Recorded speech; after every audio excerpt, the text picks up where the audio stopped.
Historia de la filosofía, por Nicolás Abagnano, volumen 2, 167, parte quinta, la filosofía moderna de los siglos XVII y XVIII, capítulo 12, la ilustración francesa, 498, Rousseau, el retorno a la naturaleza. La nueva Eloísa, que narra las aventuras de dos jóvenes amantes, cuyo amor imposibilita la voluntad de los padres y las conveniencias sociales, es la afirmación de la santidad del vínculo familiar, fundado en la libre elección de los instintos naturales.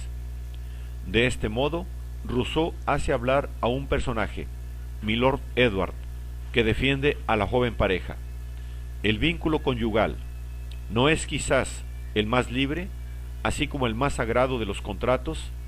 Sí, todas las leyes que lo coartan son injustas, todos los padres que osan formarlo o romperlo son tiranos. Este casto nudo de la naturaleza no está sometido al poder soberano ni a la autoridad paterna, sino únicamente a la autoridad del Padre común, que sabe mandar los corazones y que al ordenarles que se unan, los puede obligar a amarse. Que el rango esté regulado por el mérito y la unión de los corazones por su elección, he aquí el verdadero orden social. Aquellos que lo regulan con el nacimiento o con las riquezas son los verdaderos perturbadores de este orden, y así son condenados y castigados. Para el vínculo conyugal, el retorno a la naturaleza significa, pues, la libertad de la elección guiada por el instinto. El contrato social quiere ser para la sociedad política lo que la nueva Eloísa es para la familia: el reconocimiento de las condiciones por las que la comunidad puede volver a la naturaleza, o sea, a una norma de justicia fundamental. La obra es, de hecho, la descripción de una comunidad ético-política, en la que cada individuo obedece no a una voluntad extraña, sino a una voluntad general que reconoce como propia, y por tanto, en último análisis, a sí mismo. El orden social no es un orden natural, nace, con todo, de una necesidad natural cuando los individuos no se sienten capaces de vencer las fuerzas que se oponen a su conservación. En este punto, el género humano perecería si no cambiase su manera de vivir. El problema que entonces se presenta es el siguiente: encontrar una forma de asociación que defienda y proteja con toda la fuerza común la persona y los bienes de cada asociado, y por la cual cada uno, uniéndose con todos, no obedezca más que a sí mismo y permanezca de este modo libre como antes. Este problema se resuelve con el pacto, que constituye la base de la sociedad política. La cláusula fundamental de este pacto es la enajenación total de los derechos de cada asociado a favor de la comunidad. A cambio de su persona privada, cada contrayente recibe la nueva cualidad de miembro o parte indivisible del todo, y nace así un cuerpo moral y colectivo, compuesto de tantos miembros cuantos votos tiene la asamblea, cuerpo que tiene su unidad, su yo común, su vida y su voluntad.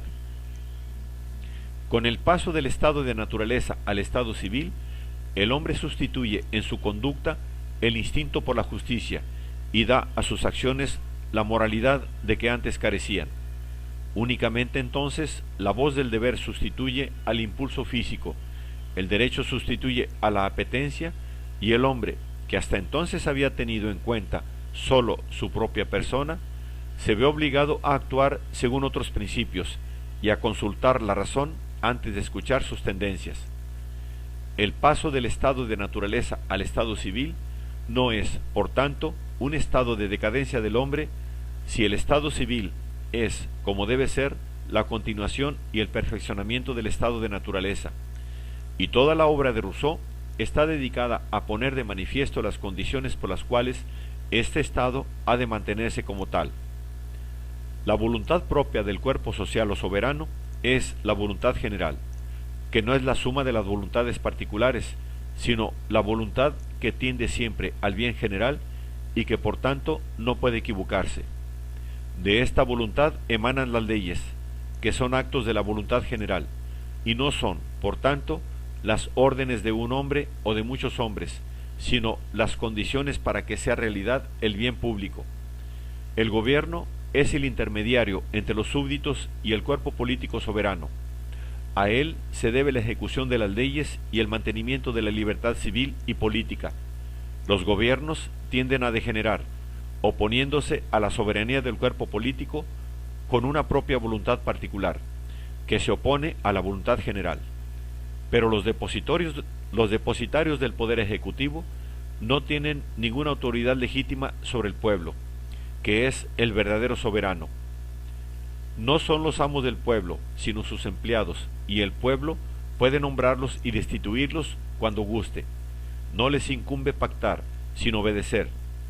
Y al encargarse de las funciones que el Estado les impone, no hacen otra cosa que cumplir con sus deberes ciudadanos sin que en manera alguna tengan derecho a discutir las condiciones.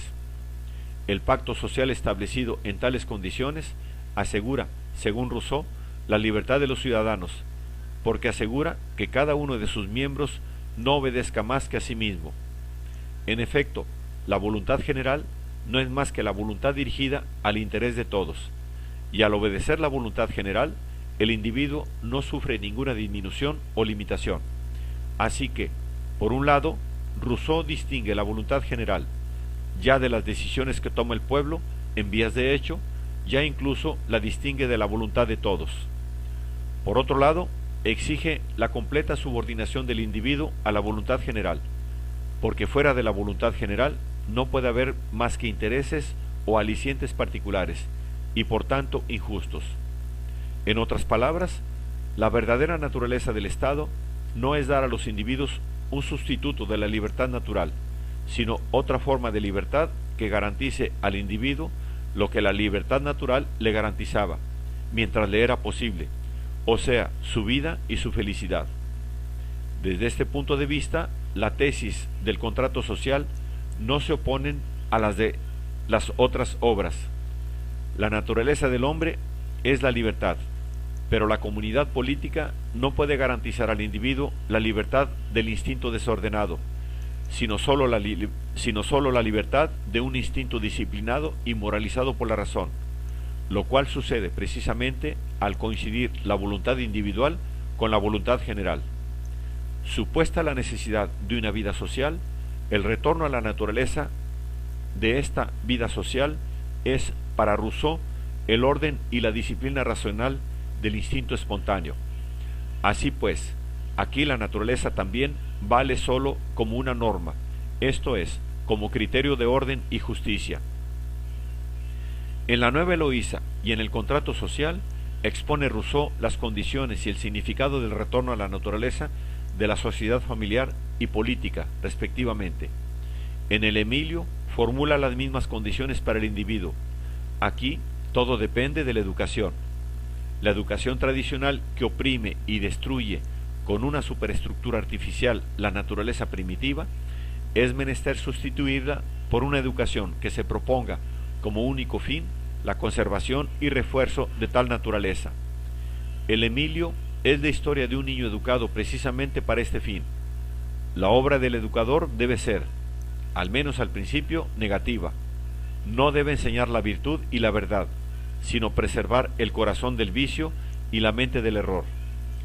La acción del educador debe dirigirse únicamente a conseguir que el desarrollo físico, espiritual del niño se haga de un modo espontáneo, que cada nueva adquisición sea una creación, que nada proceda del exterior, sino todo del interior, o sea, del sentimiento y del instinto del educando. En la descripción de este desarrollo espontáneo, Rousseau sigue la orientación sensista. Se ha dicho con razón que el desarrollo de Emilio es comparable al de la famosa estatua de Condillac. Las primeras facultades, dice Rousseau, que se forman y se perfeccionan en nosotros son los sentidos, que deberían, por tanto, ser primeramente cultivados, y que en cambio se olvidan o se descuidan del todo. Ejercitar los sentidos no quiere decir solamente usarlos, sino aprender a juzgar bien a través de ellos. Aprender, por decirlo así, a sentir, porque no sabemos tocar, ni ver, ni oír más que de manera que hemos aprendido, más que de la manera que hemos aprendido. El impulso de percibir, esto es, de transformar los datos sensibles en conocimientos intelectuales, debe venirle a Emilio de la naturaleza, y el criterio que debe orientarle en la elección de los conocimientos que ha de adquirir es la utilidad. Apenas nuestro alumno adquiere el concepto de la palabra útil, tendremos un nuevo medio eficacísimo para guiarle, porque esta palabra tendrá para él el sentido de algo que le interesa inmediatamente para su bienestar actual. Emilio tendrá la primera idea de la solidaridad social y de las obligaciones que ella impone, aprendiendo un trabajo manual, y será llevado al amor de los demás por el mismo amor de sí mismo, que, cuando no se desvía artificiosamente o hincha en demasía, es la fuente de todos los buenos sentimientos. Cuando en la adolescencia sus pasiones comienzan a apuntar, es menester dejar que se desarrollen por sí mismas, para que tengan modo y tiempo de equilibrarse poco a poco, y así no será el hombre quien las ordene, sino la naturaleza misma la que completa su obra. De la misma disciplina natural de las pasiones, nacen en Emilio los valores morales. Formar el hombre de la naturaleza no quiere decir hacer de él un salvaje que se ha de abandonar en medio de los bosques, sino una criatura que, viviendo en medio del torbellino de la sociedad, no se deja arrastrar por las pasiones ni por las opiniones de los hombres, que ve con sus ojos y siente con su corazón, y que no reconoce otra autoridad fuera de su propia razón. El principio de que todo debe nacer con perfecta espontaneidad del interior del educando está en oposición en la obra de Rousseau con el conjunto total de advertencias, artificios y ficciones que el preceptor prepara a su alrededor por todas partes, para procurarle la ocasión favorable a determinados desarrollos. El motivo de este contraste consiste en que la educación no es, según Rousseau, el resultado de una libertad desordenada y caprichosa, sino de una libertad bien guiada. No es necesario educar a un niño cuando no se sabe conducirle a donde se quiere, mediante las únicas leyes de lo posible e imposible, cuyas esferas, siéndole igualmente desconocidas, pueden ampliarse o restringirse en torno suyo como mejor plazca.